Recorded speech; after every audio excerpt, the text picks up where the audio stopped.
ኤትኒክ ክሊንሲንግ እየደረሰበት መሆኑን ማንንም ያውቀዋል። ይሄ ጎሰኝነት አውራጃነት አይደለም።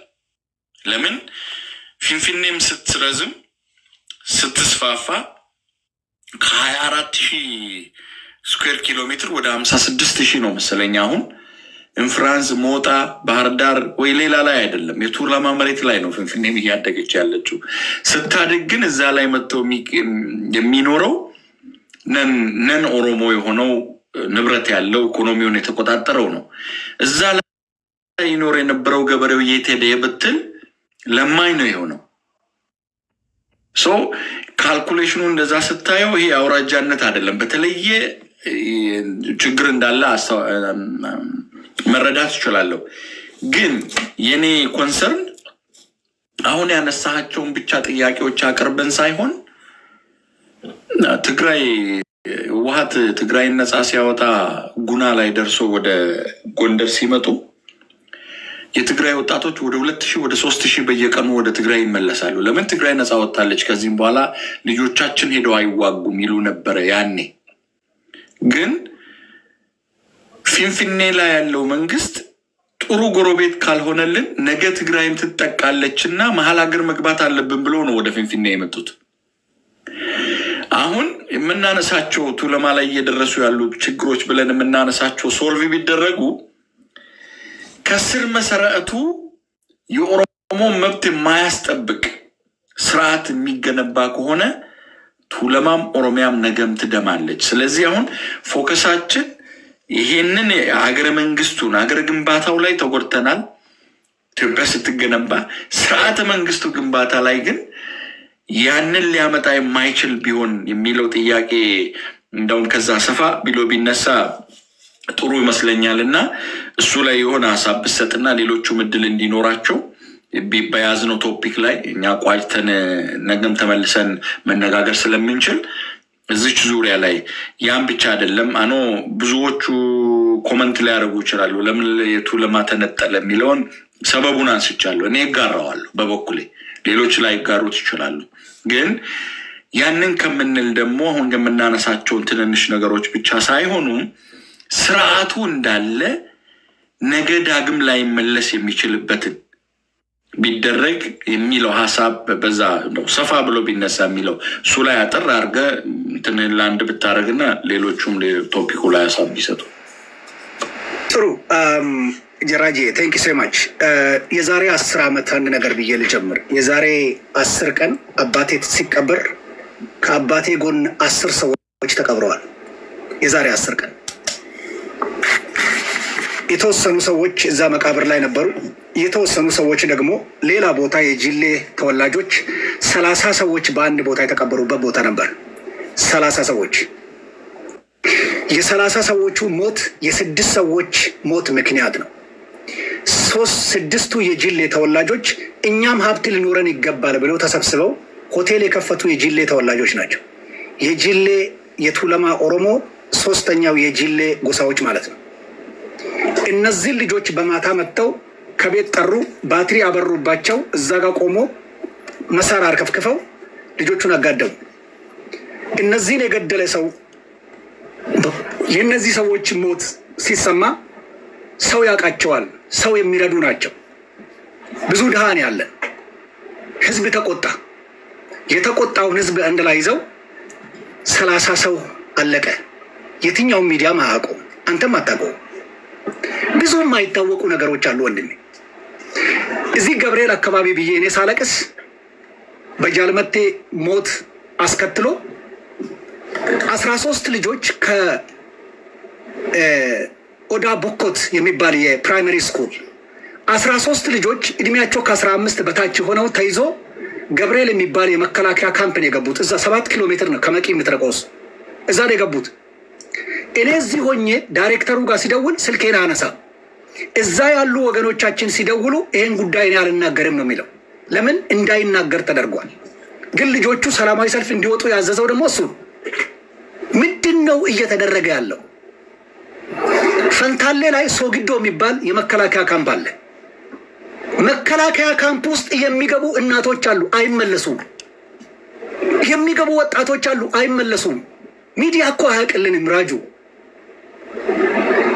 ብዙዎች አውቃለሁ ኮንሰርኔ ገብቶኛል ለምን እሱም ብቻ የሚሉ እንዳሉ አውቃለሁ ይሄን ላለፉት 11 ወራት እኮ ለምን ቱለማ ይላል ተብዬ እኮ ብዙ ነገር እኮ ተብያለሁ አውቃለሁ ይገባኛል ግን ሚዲያ ያቃቸውም እነዚህ በዚህ በዝዋይ በኩል የሚሄደውን ቻይና የሚሰራውን መንገድ አይተው ከሆነ ጉድጓድ አለው በጣም ድሮን ተከልክለው ነው የኛ ልጆች በድሮን አስክሬኖቹን በድሮን ቪዲዮ ማንሳት ስለፈለግን ድሮን አይፈቀድም እዛ አካባቢ ከመከላከያው አንድ ልጅ ነው ታሞ ከዛው ውስጥ የወጣው አንድ ሰው አይታረድም ሁለት አድርገው ነው የሚገሉት ሁለት አድርገው በጥንድ አሁን የማወራው የት ሀገር ነው ይሄ ነገር ያለው ብሎ ነው ሰው የሚያስበው ኢትዮጵያ ነው መቂ ከተማ ነው ያወራ ያለውት ገብርኤል የሚባለው ካምፕ ነው ያወራ ያለውት ቻይና የቆፈረው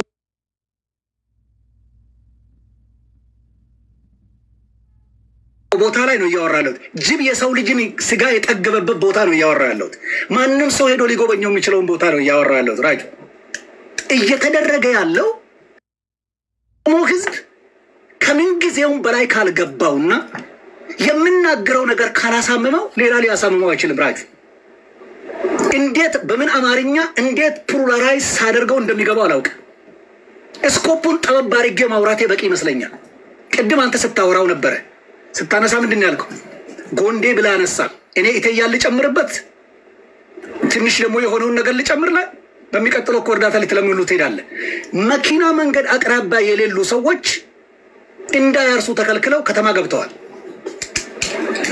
ባለፉት 2 ሳምንት ውስጥ አይደለም ከ2 ሳምንት ወዲህ በሚያጥር ሁኔታ በዚህ በጉራጌ ዞን በመኪና የሚታጨደውን ብቻ ነው ያጨሩት እንጂ በመኪና የማይታጨደውን ኤኒ ታይም ሊጠፉ ይችላሉ መሳሪያ አስፈልጋችሁም እኛ ሰላማዊን ከናንተ ጋር በሰላም ነው ብሎ አታሏቸዋል መጥቶ ኤኒ ታይም መጥቶ ሊፈጇቸው ይችላሉ ያለውን ሰብል አጭደው ከቦታ መሸሽ ይፈልጋሉ የት ነው ግን የሚሄዱት ይሄን ነገር የኦሮሞን ህዝብ ካላሳመመው ይሄ ነገር የኢትዮጵያን ህዝብ አደጋነቱን ካላሳየው ይሄ ነገር የኦሮሞ ህዝብ ላይ እየመጣለውን ይሄን ማህበረሰብ የማጥፋት አደጋው ሊፈጥር የሚችለውን ባውንስ ሊያደርግ የሚችለውን አደጋ በዚህ ደረጃ ካላወራው እንዴት ልለው ይችላል ራጁና እነዚህን ነገሮች ሰብሰብ አድርጌ የሚመስለኝ ለኔ የሚሰማኝ ያልኩት አኩድ ቢ ሮንግ ማንንም ሰው እኔን መግዛት የለበትም ለኔ የሚሰማኝ ይሄን ማህበረሰብ ስትራቴጂካሊ በሆነ በተለይም ከ1860ዎቹና 70ዎቹ የአርጀንቲና ታሪክ ጋር ይመሳሰልብኛል 1865 አርጀንቲና ሀገር ውስጥ የህዝቡ ቁጥር ብዛት ጥቁሮች ከነጮች ጋር እኩል ብዛት ነበራቸው ሂዱና ታሪካቸውን አንብቡ በደንብ አርቲኩሌት ተደርጎ ተጽፏል ዛሬ ጥቁር አርጀንቲና ውስጥ የለም in 6.5 year project ጥቁር ህዝቦችን ከዛ ሀገር ኤሊሚኔት አደረጉት ስልታዊና ምስጥራዊ በሆነ ነገር የቱለማ ኦሮሞ ህዝብን እየጠፋ እንደሆነ ይሰማኛል ይሄን ሳወራ ሳለስላሴ ሲመጣ የተወሰኑ ሰዎችን ይዞ ልክ አሁን ግማሹ ሸሽቶ ወደ ጀማ ሸለቆ ገብቶ እዛ ቆላ ውስጥ እንዳለ ግማሹ ቤት ውስጥ ተቆልፎበት ፋኖ እንዳቃጠለው ያኔም እንዲህ ነበር የተቃጠል ነው በፊንፊኔም የተቃጠል ነው እንደዛ ነው ያያ ጉለሌ የተቃጠሉት እንደዛ ነው ጅሩ ላይ የተቃጠሉት እንደዛ ነው ሱሉልታ ላይ ማነው ሐለልቱ ላይ የተቃጠሉት እንደዛ ነው ገንደ በዲ የሚባሉ ሰፈሮች አሉ ያኔ ወደሙ ይሄንኑ ስራ ምኒልክ ደግሞታል የተወሰነውን ይዞ ሳለስላሴ በማህበራዊ ትስስሩን የበጣጠሰውን ማህበረሰብ መጥቶ ፖለቲካዊ ስብራት ደግሞ አደረሰበት ቀጥሎ የኢኮኖሚ ስብራት አደረሰበት ከዛ ባሪያ ያረገን ኃይለስላሴም ሲመጣ የተወሰኑትን ያዘ የካፒታሊስት ክላስ አስቀመጠ ሌላውን የባለውለታ መደብ የሚባሉ ከኛ ውስጥ ልክ አሁን ብልጽግና እንደያዛቸው አይነት ሰዎችን ይዞ ሌላውን የኦሮሞ ማህበረሰብ ባሪያን ያረገው ደርግም ሲመጣ እንደዛው ወያኔም ሲወጣ የተወሰኑትን ያዘ የተወሰኑትን ይዞ ሌሎቹን እንደሚያደርገው የምታውቀውን ታሪክ አረገው ይሄም ያው ነው ናው አፈሪ ቅደልበት ያጫሉ እንደሳን ቃል ተጠቅሜ በዘጋው ኬኛ ሰኔ ሰኑማ የመጣ ነገር የለም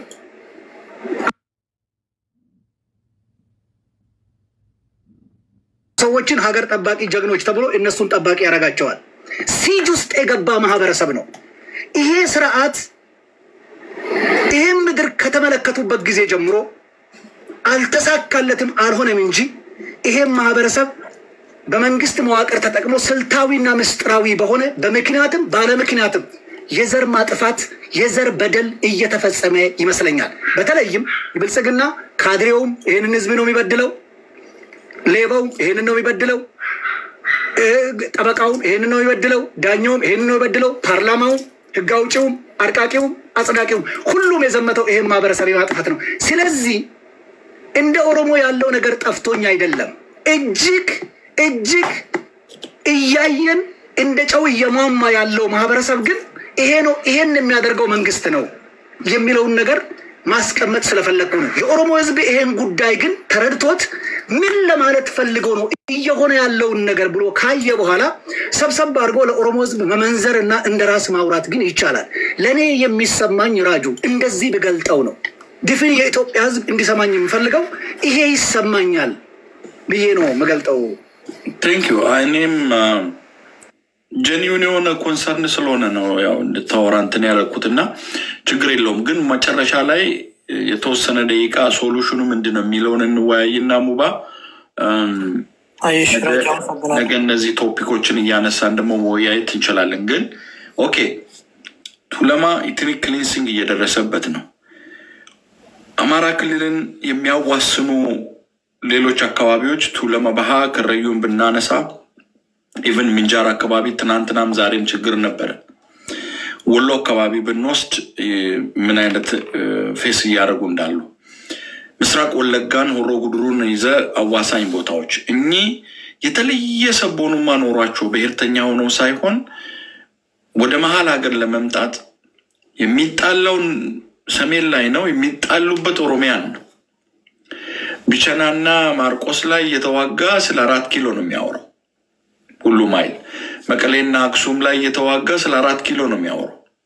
ስለዚህ እኚ የኦሮሞን ፖርት ኦፍ ኢንትሪ አንድ ሰው ቤት ሲመጣ ዝም ብሎ አልጋ ላይ ዘው ብሎ አይገባም። መጀመሪያ በር ከዛ ደግሞ አጥርህን ነው እና አጥር እየተንኳኳ ነው ያለውና እኚ ሁሉ ከምን የተነሱ ናቸው ብለን ስናመጣ የኛም የትግል አቅጣጫችን አንድ ወጥ ሆኖ አንድነት ይዞ መጓዝ ላይ ችግር እንዳለበትና አያያዙን አይተጭብጦውን ቀማ አይነት ነገር ነውና እስቲ አሁን ያነሳነው የዳራው ጉዳይ ኢንክሉዲንግ ቱለማን የማጥፋት ነገር ውስጥ ኢንክሉድድ አድርጎ ቅድም ዶክተር ግርማ አንስቶታል። the same thing ማለት ነው። እንዳውም 7 ቀበሌዎች ከወርሰቢ ማዶ ያሉት እንዳለ ዲዚግኔትድ ኤሪያ ሆኖ አሁንም ተሰጥቷቸዋል። እንኳን ምርጫ አይደለም አሁንም ዲዚግኔትድ ሆኖ ተሰጥቷቸዋል። እኔ ማቀው ምስራቅ ወለጋ ላይ ወሮ ጉድሩ አሁን ጊዳ አካባቢ ሃሮ የሚባል ባጊን ሃሮ የሚባሉ ቀበሌዎች ዲዚግኔት ሆኖ ተሰጥቷል። አቤ ዶንጎሮ አካባቢ አሊ የሚባል ቦታ አለ ዲዚግኔት ሆኖ እነሱ ናቸው የሚንቀሳቀሱት። ትናንትና ከትናንት ወዲያ ነው ይሄን መረጃ ያገኘሁት። ይሄ ጎንዴ አቦምሳ ምናምን አካባቢ ያሉት አርሲ ውስጥ ዲዚግኔትድ ሆኖ አሉ።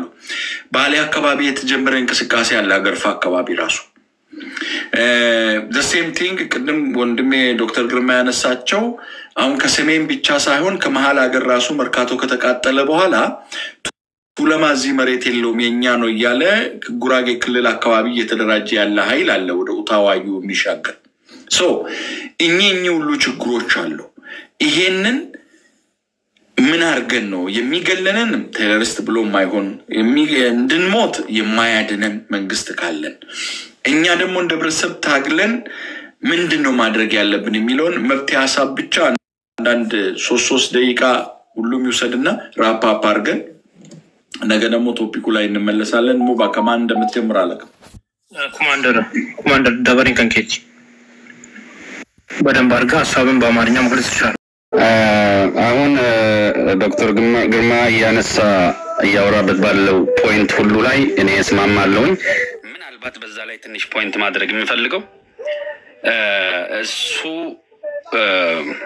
በቱለማ ኦሮሞ ውስጥ እየተሰራ ያለውን እንደዚህ ግልጽ አድርጎ እንዳስቀመጠው ሁሉ ሌላ ቦታ ላይ ያለውን ነገር እንትን ብለን ብናመጣ እውነቴን ነው የምላችሁ ከዚህ የምታነሳ አይደለም።